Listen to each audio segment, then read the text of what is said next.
मित्रांनो, मी राहुल महाजन. आजच्या व्हिडिओमध्ये आपलं स्वागत आहे. मित्रांनो, या व्हिडिओ बनवण्याचं कारण फार वेगळं आहे.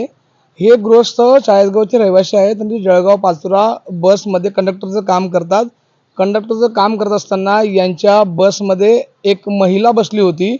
त्या महिलेची बॅग आणि त्यांची बॅग सेम सारखीच होती आणि त्यांच्याजवळ एक डॉग देखील होता.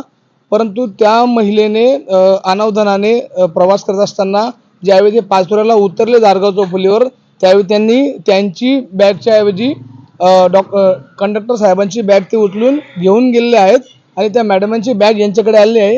हे कंडक्टर साहेब कालपासून आज दुपारपर्यंत हे सगळं शोधत आहात. पाचोरा शहरामधील कृष्णापुरी भागात, कॉलेज चौकात, दारगाव चौफुली या परिसरामध्ये त्यांनी त्या महिलेचा शोध घेतलेला आहे, परंतु त्या महिला आढळून आलेल्या नाही. तर माझी या व्हिडिओच्या माध्यमातून विनंती आहे की हे जे कंडक्टर साहेब आहेत त्यांचे महत्त्वाचे डॉक्युमेंट्स त्या बॅगमध्ये आहेत. तर त्या महिलांपर्यंत जर हा व्हिडिओ पोहोचत असेल तर त्यांनी नक्कीच या कंडक्टर साहेबांनी संपर्क करावा. आपण त्यांच्याशी बोलणार आहोत.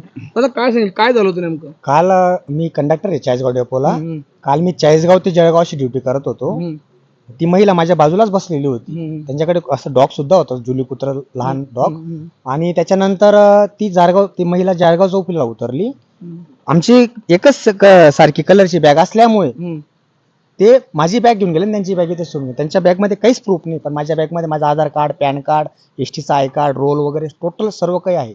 सर्व असून सुद्धा तुमचे डॉक्युमेंट तिकडे असल्यामुळे तुम्हाला तर नोकरीवर जाणं शक्य नाही. नोकरीवर म्हणजे माझ्याकडे माझं जे लायसन असतं कंडक्टरचं, लायसन सुद्धा त्याच्यामध्ये आहे.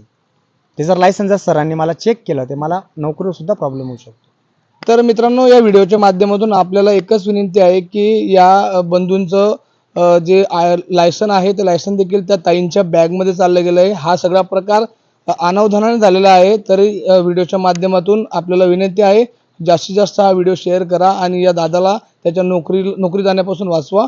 जय हिंद, जय महाराष्ट्र.